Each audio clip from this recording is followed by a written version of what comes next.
Dumadami kasi yung cutie girls pag mga simbang gabi din. Hindi namin alam, Roma. Okay. Lamig-lamig. Ang sabi pa nila ay simbang tabi. Yung tabi-tabi lang, hindi pumapasok sa loob. Doon lang. Tsaka makakatabi mo yung crush mo, yun yung... Oo, yun nata yung isa sa mga tagpuan, di ba? Be specific with your prayers. Kailangan ba talaga specific pag minadasal? Pwede naman. Kailangan 8:01 AM, Lord. Pag wala. May bisa kaya yung dasal na, Lord, gabayan mo yung second family ko. Cancer ko sa mom ko. So, syempre, humingi ka na, gumaling yung mom mo. Tapos, alam mo, after nung experience niyon, syempre hindi niya binigay. Ang natutunan ko doon is, hindi ako nagdadasal para humingi, kundi for clarity. Minsan gugulatin na lang tayo ni Lord. Hindi natin akalain na kahit sa most unlikely of places, mahanap pala natin siya. Tulad ng nangyari ngayon dahil inimbitahan natin ang The Cool Pals dito sa isang episode ng Sensei.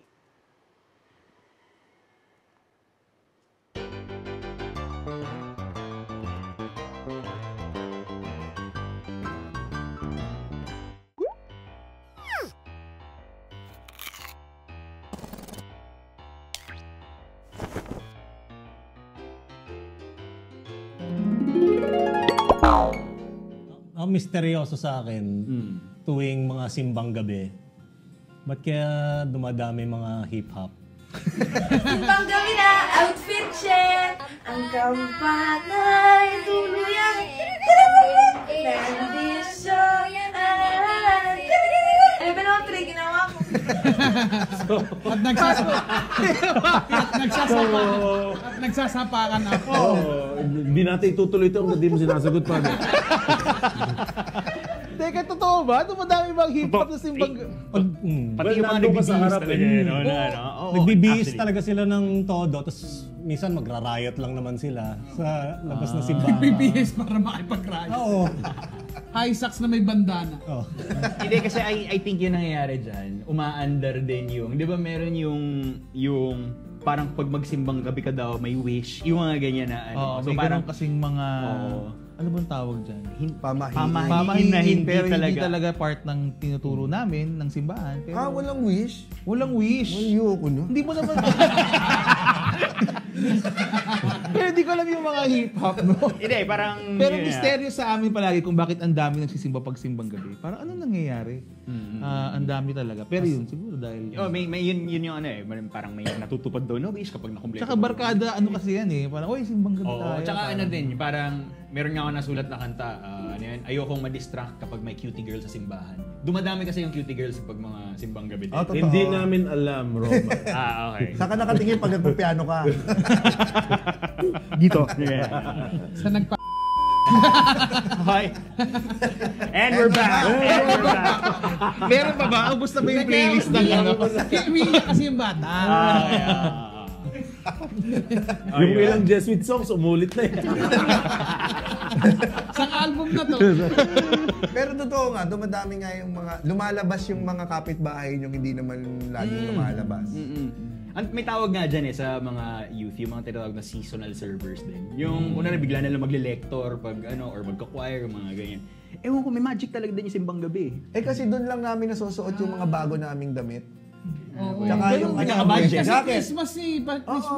Jacket. Makakaporma ka eh. Malamig-lamig. Ang sabi pa nila ay simbang tabi. Yung tabi-tabi lang, hindi pumapasok sa loob. Doon lang. Tsaka makakatabi mo yung crush mo, yun yung... Yun nata yung isa sa mga tagpuan, di ba? Doon na nagsisimula yung mga ligawan. At May asawa na tayo nung... Sila. Nakakatuwa lang sa simbang gabi yung merong tradisyon dun sa may simbahan sa amin. Yung every night, every simbang gabi, meron silang ino-offer na para lang mabuo yung bilin. Parang ginagawa yung lang gano'n. May mga gano'n. Pasay. Iba-iba yan. Minsan PS5. parol, ganyan. Ano po masasabi niyo dun sa tungkol dun sa simbang gabi na pag nag-wish ka, yun. Kayo ba nagawa niyo na ba yun, yung nag-wish para makompleto yun? Siguro ako kasi layman, di ba? Hindi naman pare. Pero parang, yung nagawa ko na rin yan, yung parang, sige, sama ka sa akin, nagsimbang gabi tayo, yung mga. Tapos, pero ako, hindi more of wish na, Lord, mabuhay ang lola ko! More, Mabuhay! Mabuhay! wala na yung lola ko. Hindi, joke. Pero okay lang. Yung yung... Tradition, di ba? May tradition kasing ganun. Pero ako, nung mas na-educate ko yung sarili ko na hindi pala dapat nag-ooperate sa wishing tayo. More of, hinihingi natin yung either yes, no, or maybe ni Lord. Na parang, yung grasya ni Lord, kung ibigay mo Lord, o sige, ibibigay mo. Kung hindi, edi, at least nagawa ko kung ano yung kaya kong gawin. Parang ganun yung nagiging pag nagsisimbang gabi ako or kung anong misa man. So, depende. Kung Lord ko ibigay mo, mabibigay mo. Kung hindi, okay lang. So, detachment. Nakarelate ako dun. Ganun din ako humiling eh. Parang ko ibibigay o hindi. Parang ganun. Hindi ako nag-expect. Ako pag nagdadasal, salamat lang. Yun. Salamat. At tayo'y may Uy, Jesuit lang yung natin. License natin. Ay, oo nga. Pero may paalam naman ng dadon. Oo. Pressure pala kayo, Lord, na ibigay sa'yo yung hiling mo, no? Kasi nagpasalamat ka na eh. Diba? Parang, in advance mo yung thank you mo. nag-advance ka na. Pero yun nga, maganda rin kasi na yun, hindi ka nag-expect na parang kung darating man o hindi. Parang ganun. Pero tama ba? May nagsabi sa akin na ihiling mo. Ihiling mo? Ihiling mo. Okay. Kasi parang sinabi ko sa kanya na hindi ako nag-expect o hindi ako nagsasabi ng kung ano yung gusto ko. Pero sabi niya, mas powerful kung ihihiling mo. Siguro hindi hiling parang ipagdasal mo. Be specific with your prayers. Yun yung, parang mas i-verbalize mo kung ano yung, Lord, ano yung kailangan ko? Diba? I also need help. Kailangan ba talaga specific pag nagdadasal? Pwede naman. No? Kailangan 8:01 a.m. Lord. Pag wala. Pwede rin. May bisa kaya yung dasal na, Lord, gabayan mo yung second family ko. Well, gabay pa rin naman. Hindi tsaka mahal ni Lord yun. Yung second, yung first, kung meron man. Pero kung kunwari dalawa yung pinagsasabay niya. Ay, hindi, oo nga. Pero as far as the family is concerned, I'm sure ginagabayan ni Lord. Gagabayan. Yung, Father, sige go. Yung muli kong hiniling kasi kay Lord, tagal na. Matagal na, sobrang yung sa nanay ko pa, nagka-cancer kasi yung mom ko. So, syempre, humingi ka na, gumaling yung mom mo. Tapos, alam mo, after nung experience nila, syempre hindi niya binigay. Ang natutunan ko doon is, hindi ako nagdadasal para humingi, kundi for clarity. Yeah. Para mas maintindihan ko yung mga bagay. Kasi, hindi naman lagi ibibigay sa yung hiling. Totoo. Pero, hopefully, someday, maintindihan mo kung ba't nangyayari mga bagay. Naintindihan mo na ba? Process pa rin. May time na sumasagi pa rin. Pagal naman. Siguro ganun Ilang lang years na. diba? Ilang years na. Ilang years na, tagal na. Pero it's been 21 years na. It's still a process eh. Paano pag ganyan, ang tagal na hindi pa binibigay yung hiling niya, kumbaga? Well, clarity. O baka masyado lang sarado yung utak niya para Siguro maramdaman yung niya. acceptance na ganyan lang talaga yung buhay. Yung nangyari sa mom ko, someday, mangyayari din sa akin. And yung nararamdaman ko, mararamdaman din yan ng mga anak ko someday. Pero hindi ibig sabihin na nararamdaman mo yan, ititigil ka na. Yun lang, ganun lang siya. Ganda. Parang ganyan yung pag tinatanong, why do bad things happen to good people? Yeah, and then yung sense of detachment. Di ba parang yun kay Job? Yeah. Tama ba? Na parang, hindi ko alam kung maalala. Tsaka yung muna ba, yung sagot niya, yung sagot mo na, yung mismong pagiging present kay Lord, yun na yung blessing. Kasi nagkakaroon ka ng clarity, nagkakaroon ka, gumagaan yung pag-alandam mo. Diba? Beyond kung ano yung hiningi mo pa.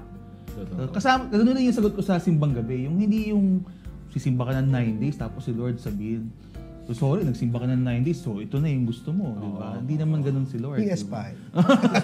Diba? Wala akong choice kasi nagsimba ka ng 9 days, di ba? Hindi naman... Natabig mo sa labas ng simbahan, PS5. Pero kasi may mga taong nagdadasal din na wala namang ginagawa para ma-achieve yung dasal na yun. Iba pa yun. Iba pa yun ibang level. Meron namang cliche, no? Pero ako naniniwala, lahat ng kailangan mo na andyan eh. Kailangan mo lang talagang... Nakawit. Nakawit. Oo nga eh. Kailangan mo lang nakawit. Nagte-text na sa harap mo. Ba't hindi mo pahablutin? Oo. Nasa harap na yung kailangan mo. Yung puso ko hindi na makakita. Seryoso, hindi. Seryoso. In-expect mo ba to? Hindi. Paano ikaw ba, bilang pare, meron ka pa bang dinadasal na personal? Oo naman, At ano marami. ito? PS5? May PS5 ba yung community nyo? Wala. Kasi yung minsan may Nintendo Switch yung ibang mga... Oo, I mean, yung community ko, hindi sila gamer. Hindi oo. kami, pero I'm sure kung ano. Pero syempre, kami mga pare, marami rin kami personal na hinihingi. Pero siguro, yung difference lang, mas open kami dun sa kung ano man yung magiging sagot ni Lord. At yun din yung gusto namin makuha ng lahat ng Kristiyano. May pinagdasal ka ng material? Oo naman. Hip-hop pants. High socks. At bandana.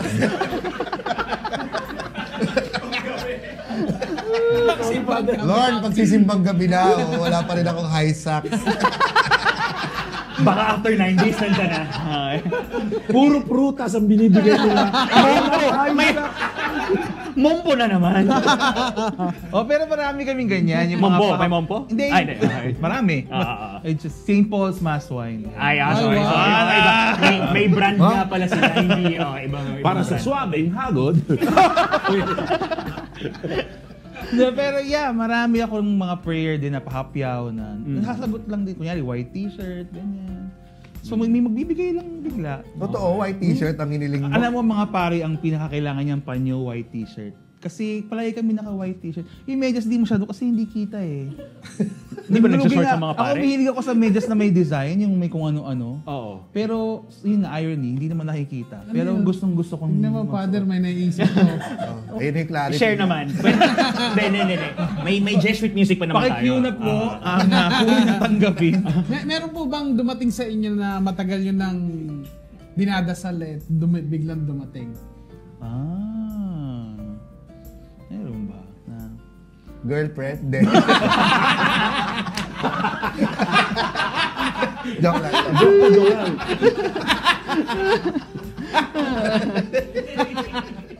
Na-hot seat ka talaga eh. Sanay naman ako actually na pag may ganito, ako yung naka-hot seat. Hindi kasi yung mga prayers ko palaging more of about time with family. Kasi kami mga pare, we're always On the go. separated from our loved ones. So ako, Lord, sana magkaroon ako ng time for being with family, ganyan. With mga pamangkin, yung mga ganun. Tsaka, friends, ganyan. So, hindi talaga masyadong material. I assume kasi siguro no, when you're with family, nakakapagpahinga yung pagiging pare mo. Yeah? Kasi tito ka eh. I mean, tito. I hope tito. Tito ka eh. So, kailangan din no? Kailangan din talaga. Parang babalik ka dun sa dating ikaw na bago ka mag- Yung home. Yung sense of home. Oo, tsaka as a priest, mahalaga sa amin yung may mga friends kami na hindi pari yung... Parang hindi lang pari yung tingin Yung, sa amin. Hindi kaibigan, kumpare, gano'n. Na pwede kami mag-turn off, kumbaga na... Ay, yung mga dati niyong kaibigan, father yung ng tawag tawag sa'yo o Yung Albert iba. na? Yung iba. Pero yung ako, sinasabi ko pala, ako personally, hindi to totoo sa lahat ng pare, so don't assume. Pero ako ay always say na kung nakilala niyo ako as Albert, huwag niyo nang palitan. Pero yung nanay mo, tawag sa'yo father or Pag in public, father. Kasi syempre, hindi, kasi ano lang yun, parang hindi shocking kasi sa iba eh, kapag... Sino nagbe-bless? Sabay. Paano yung sabay mo? Bless ka, bless din ako. Ganyan ako magpa-bless ng mga matatanda. Nagbe-bless sila, kukunin nila yung kamay ko. Mutual na ano. Pero pagkatapos sila mag-bless, ako din yung nagbe-bless. Kasi mas matanda pa rin sila sa akin. So kailangan ko pa rin bigay. So hindi natatapos minsan. Oo. Minsan, gagawin nila, ay si Father, nag-bless. Pero, Di ba may kaklase kang pare na blinak ka? bakit ka bila? Kaya ag pa lang kita as friend eh. Kakabanggit niya po ng St. Mary's. Hindi kasi kasi pag-usapan namin sa sa podcast, yung mga pag-usapang high school.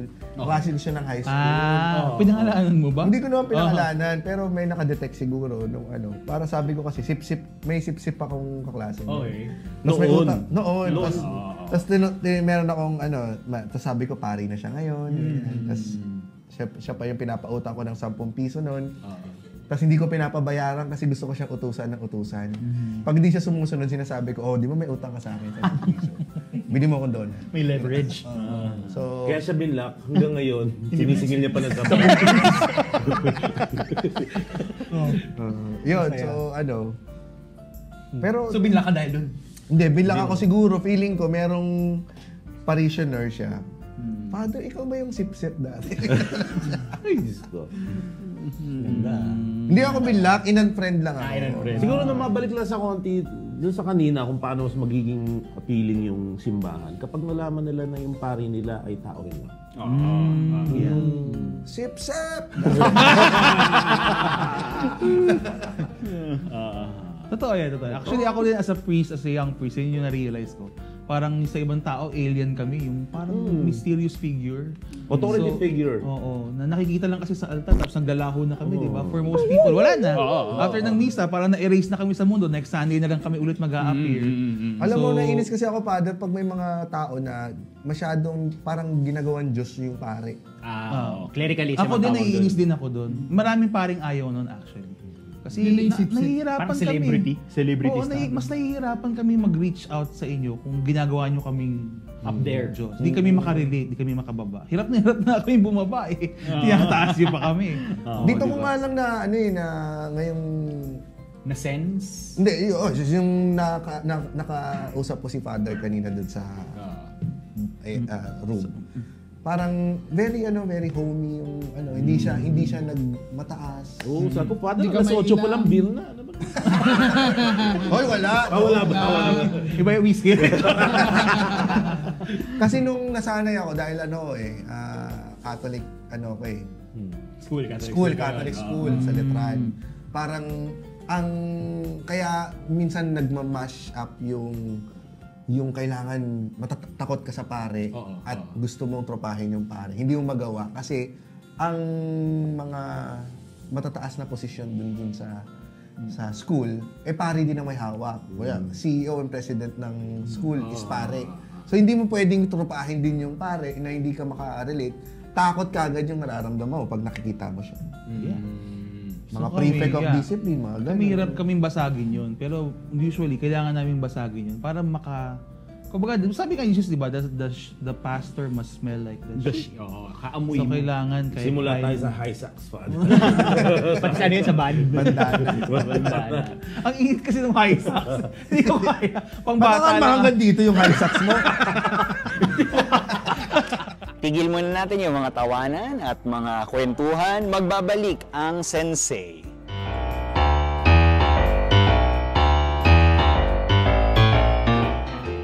Sa misa. Bale, sa misa na Bakit ito hindi mo tinanong? Sige, ito muna. So ano ang sinasagot ng tao kapag sinabi ng pare, the gospel of the Lord? Okay. Pwede rin, thank you. Pero may mga sumasagot doon yan na parang body of Christ, thank you. Diba walang sagot? The gospel of the Lord. And with your spirit. Iba, the Lord be with you, and with your spirit. Thanks be to God. Di ba? Hindi, yun yung sa mga unang the word of the Lord. Thanks be to God. Nag-lector talaga. Pero si Rhett, ikaw, the gospel of the Lord? Praise to you, Lord Jesus Christ. Sabi na yun. Oo, yun. So, ito, last. Ilang Hail Mary ang isang misteryo ng Rosaryo? 10. Okay, tapos na tayo. Okay naman pala, ang galing. Hindi nyo, yung may catechesis. It goes to show na talagang kasi may prejudice tayo dahil school pala sila. Hindi naman, alam na alam. Di ba? Napaka-judgmental. Kaya hindi. Parang pa naman.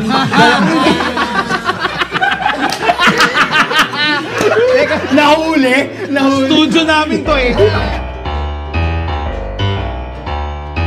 Siguro, huling pasabi, no? Parang, ano yung mga magiging takeaways nyo di? Parang retreat, no? Ganyan, retreat recollection. So, Jesuit music, patugtog ngayon. Background music. Pero ano yung parang naging takeaway nyo ngayon?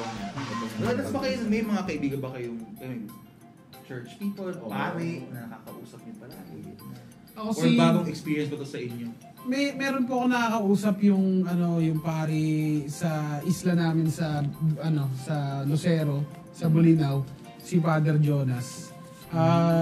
Yun, medyo close din sa amin at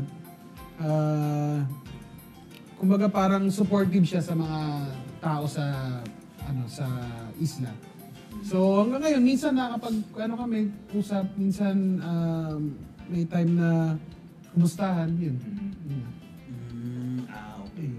So hindi naman bago sa iyo itong experience na hindi naman eto bago Yung kasi ganito, mas parang mas malalim na tayo na pag-usapan natin. At nakakagaang, nakakabalanse kasi iba rin yung pinag-uusapan namin sa podcast eh. Tsaka iba rin yung pang-araw-araw na buhay namin. Hindi rin ako masyado rin na relihiyoso. Pero dahil dito sa usapan natin, daming natutunan, daming na-refresh, gano'n. Feeling ko kumikintab ako paglabas. Ganun. At dahil dyan, di ba sinasabi pag mga ganito, isang bagsak? Very recollection. Nag-hold kasi ako mga ganyan. May pari kasi ako noon na every Monday ang pahinga niya. So every Monday, may certain occasions lang na nasamahan ko siya umuwi sa kanila. Kasi doon din siya sa lugar ng probinsya ng dad ko. So I get the chance na to have lunch with him. Iiyak siya kumain sa labas. And every time after lunch lagi, nagbo-volunteer siya, nilalabas niya yung ATM na siya yung magbabayad. Sabi, tago mo yung basket mo, father. So ako na. Yung overtory basket. Matawag ka sa basket ATM. Sisisimin yung ibang customers. Pero magkakaroon ka ng insight na kung gaano sila yung tao lang talaga nila sila. Yung politics within the church, yung struggles nila, yung kailangan nilang pagdaanan. Every Monday, yun nga, gusto niya makita yung mom niya. Kaya siya umuwi. So, kaya gustong-gusto ko yung pari na yun. And para sa akin sa lahat na nakilala ko, siya yung merong pinakamalaking impact sa community namin. Ganda. So, mas for the people ka, mas magiging maganda yung epekto mo sa simbahan. So, ganun din yung vibe niya, Padre. So, thank you very much for having us. Oo, nako. Okay, isang bagsak? Okay. Ako naman natutuwa ako na ganito yung naging takbo ng usapan. Pinipicture ko kasi as something na may iyakan, malamagandang buhay, mga ganun. Natutuwa ako na hindi kami nag-compromise sa comedy, hindi rin kayo nag-compromise dun sa nag-meet halfway tayo. Dinala namin yung comedy namin, dinala niya yung religious aspect ng usapan natin. So, kasi dati, parang doon ko nalaman na mature na ang utak ko sa pag-usapan ng religion. Kasi dati, kailangan mo talagang, seryoso. Yun ang impression lagi. And I think siguro, ganito rin ang mararamdaman ng mga manonood nito kung mapapalabas pa ito. Sa dami ng babayarang rights sa Jesuit. Hindi, wala. Okay. We have the, Na hindi nila kailangan i-switch yung sarili nila na, sige, dahil religion to, usapang Catholic, kailangan magpakaseryoso ako. Pwede silang tumawa, pwede silang tawanan ng kahit ano, and then pwede rin silang matuto. Pwedeng mag-coexist ang pareho, ang religion at ang comedy. Hindi lang sana coexist, talagang collaboration. Which is what they're doing, in essence. Yeah. And what we are doing right now. Kasi comedy is holy and it's a gift from God. You can find God in comedy. Okay. Sige, isang bagsak! Yung sa akin dito, naobserbahan ko lang pagka medyo bata yung pare, mas madali silang makibagay. Kasi a few steps away lang kami sa simbahan eh. So naobserbahan ko pag matatanda na yung pare, parang nakaka-boring na. Ganun. Minsan may pare pa sa amin dati, binati ko. Siguro half a meter away lang ako sa father. Hindi ako pinansin. Ayun lang. So, siguro aging na siya masyado. Ganon yung kultura ng priesthood dati. Pero ngayon parang yung pari namin ngayon parang mas mas na-approach. Ano ba itsura mo nung binati mo siya? Siguro ganito na. Naka-high socks. Naka-high socks. Na-curious na tayo sa high socks. Bibili talaga ako ng isa. Di ba meron kayo ng socks na ano, yung may print? Oo nga, pero di ba pag sinabi high socks ang gano'n? Oo, yung parang basketball. Ganito na. Meron sila nung may ganyan silang ganyan, medyas na ganyan. binibenta sa St. Paul's na may image ng mga santo. Father, hindi yun pamalit sa socks, ha? Baka naka-high socks kayo. Wala na. Wala kayo isang bagsak para kay... Okay. Ako siguro kung anong take away ko. Ikaw muna. Ano? Hindi, ako nagpapasalamat lang ako sa Diyos na may ganito. Sabi ko talaga, ilang beses ko tinanong si Romer na Totoo ba? seryoso. Oo, totoo ba? Mag-aabala silang pumunta sa atin na ganyan. No? Kasi, ayun, nakakatuwa lang din na parang, nag-usap lang tayo. Walang barrier, walang ano. So, thank you very much for being that way. Kasi minsan nga, ako bilang pare, kailangan ko pong basagin yung formality na minsan may mga tao talaga na ayaw bumitaw pag may nakaharap na pare. Talagang, Kaya nag-invite kayo ng basag na. Para... So thank you for relating with us, being open. At sana hindi ko, kumbaga, tanong namin kanina kung ano yung turn off and turn on sa simbahan. Sana itong experience na ito naging turn on. For sure. Tsaka para maging mulat din yung mga tao na kung ito nga yung naging turn off, baka may pwedeng gawin. Diba? Para maging mas Pwede palang hindi formal ang pag-usapang tungkol sa Diyos. Yun nga. Actually, parang napaka-timing ng ng podcast na to. Kasi may may recent kami na pinagdadaanan na nag-fail. Oo. So, pinagdadaanan namin yun. Si Anthony. Pinagdadaanan namin yun ngayon as a group na kahit nag-fail siya, parang itong to ay nakakagaang para sa amin. Parang salamat din. Salamat. Siguro timing din talaga na bumalik kami sa kanya. Oo, parang at a lost kami ngayon Dahil meron kaming ginawa, tapos talagang binuhos namin lahat ng efforts doon. Thinking na, ito na, mangyayari na to. Pero biglang hindi pala. So, yung usapang to is something na ang ganda, parang may remind ulit si Lord sa atin. Totoo.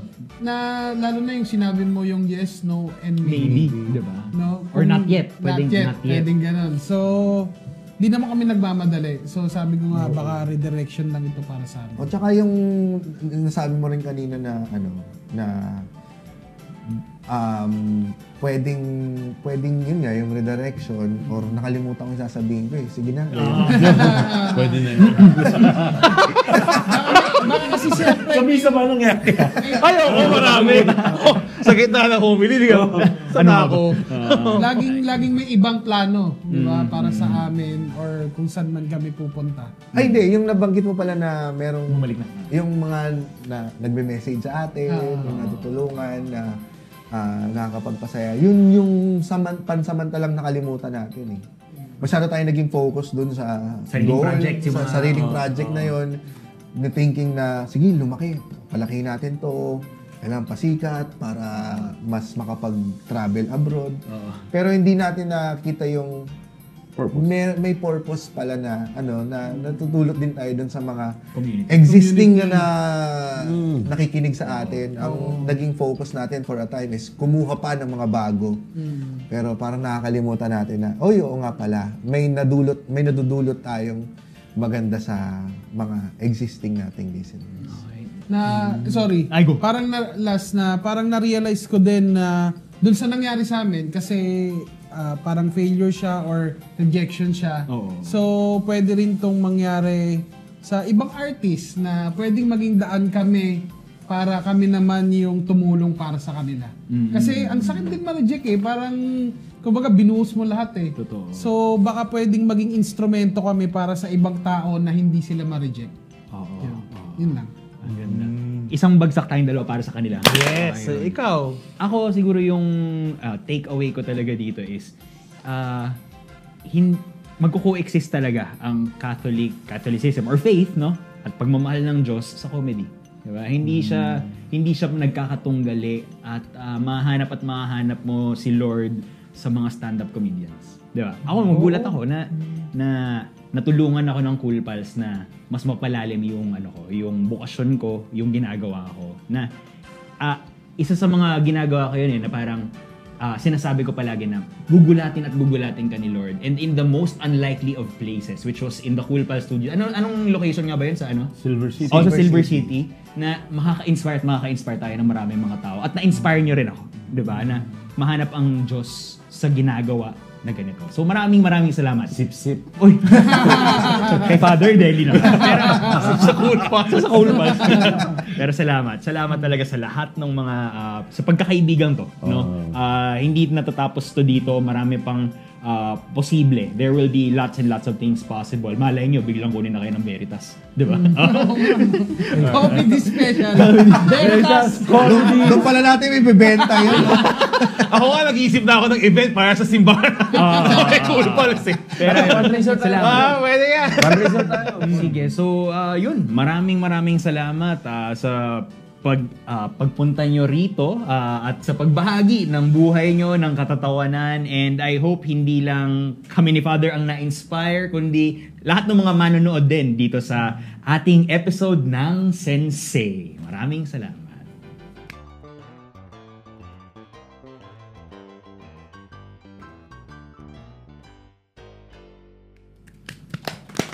Amen. Amen. Amen. I will sing Forever of your love, O Lord. I will Sayang, celebrate. kinat na kaya nila. Kinat na ba? Sayang yun.